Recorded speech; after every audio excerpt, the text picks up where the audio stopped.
welcome to Asia Today. I'm Opla Winpri, and today with us is the ASEAN Director of Public Affairs, Mrs. Subin Bit Bulan. We'll be discussing about ASEAN's experience in conflict management. Hi, can you tell us how does ASEAN manages conflict? Hi, the ASEAN way of managing conflicts is based on the culture of Musyawara and Muafakat, consultation and consensus respectively. The ASEAN aims to achieve this while respecting sovereignty, non-intervention and territorial integrity. But many critics condemn the ASEAN way for being ineffective and slow. Myanmar is one such example, and recently the Thai-Cambodian conflict escalated into a violent outbreak. How do you then justify the ASEAN way? On the Myanmar matter, ASEAN was never designed to intervene, including through R2P missions. Many criticize the ASEAN for being useless. Yet, the ASEAN way, and specifically constructive engagement that is less confrontational, reinforces ASEAN members' trust that the ASEAN will be guided by its principles without bowing to international pressure. This trust enables the ASEAN to better prevent and manage conflicts. The ASEAN failed in preventing the escalation of ongoing Thailand-Cambodia crisis. Still, Indonesia exemplified the ASEAN way in its continuing attempts at brokering reconciliation.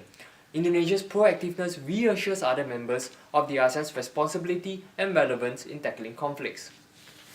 Besides conventional conflicts, how effective has ASEAN been in managing unconventional problems like the haze? Indonesia is largely responsible for the haze bomb. Its neighbouring countries suffered economic losses and health issues, but the problem did not escalate into a conflict. Adhering to ASEAN's principles, the ASEAN members consulted each other and crafted the ASEAN Agreement on Transboundary Haze and Pollution.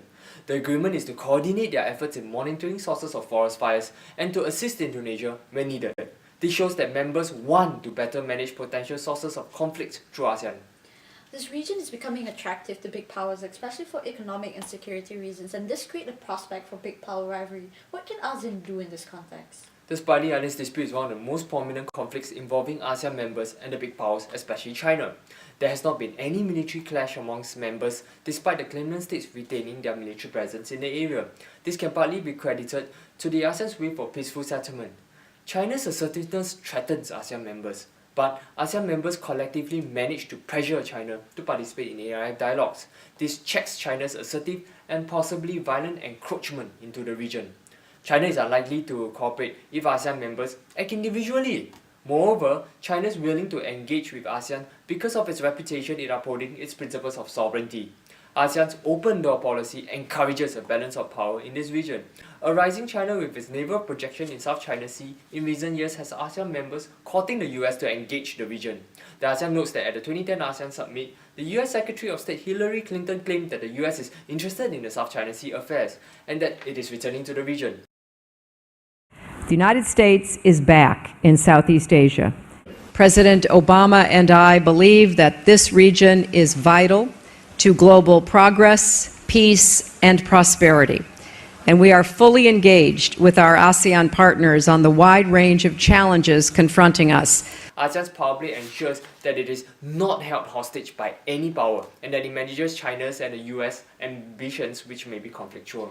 Given the region's recent economic development, do you think that economic interests will be a source of greater cooperation, or will it be a source of conflict among the members of ASEAN? Economic gains are one of the key motivations for the Spratly Islands dispute. ASEAN has no formal mechanisms to tackle economic challenges, yet it succeeded in fostering mutual faith amongst its members. Today, we witness greater prospects and desire for economic cooperation.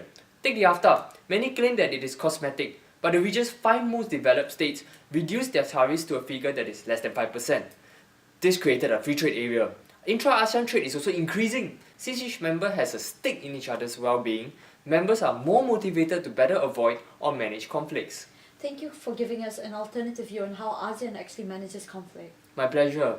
The problem is ASEAN is often compared to the EU, but that is unfair because ASEAN developed from another context. The ASEAN way is a localized path designed by the ASEAN to manage its members' interests. Hence, it is inaccurate to claim that ASEAN fails in conflict management. It is the ASEAN way that fosters long-term stability as it sustains trust amongst members. Regarding Myanmar's 2007 Saffron Revolution, Kishore Mahbubani claimed that the ASEAN's drip diplomacy fostered changes in Myanmar while not compromising its trust in ASEAN. With developments like the ASEAN Charter, rules are formalized. This suggests the ASEAN members' greater commitment in using ASEAN for conflict management. Thank you so much, Mr. Pitbulan. I hope this session has provided another understanding on how ASEAN manages its conflict. Next week, we'll have Dr. Ruben Wong to talk about ASEAN's future relevance. Thank you and good night.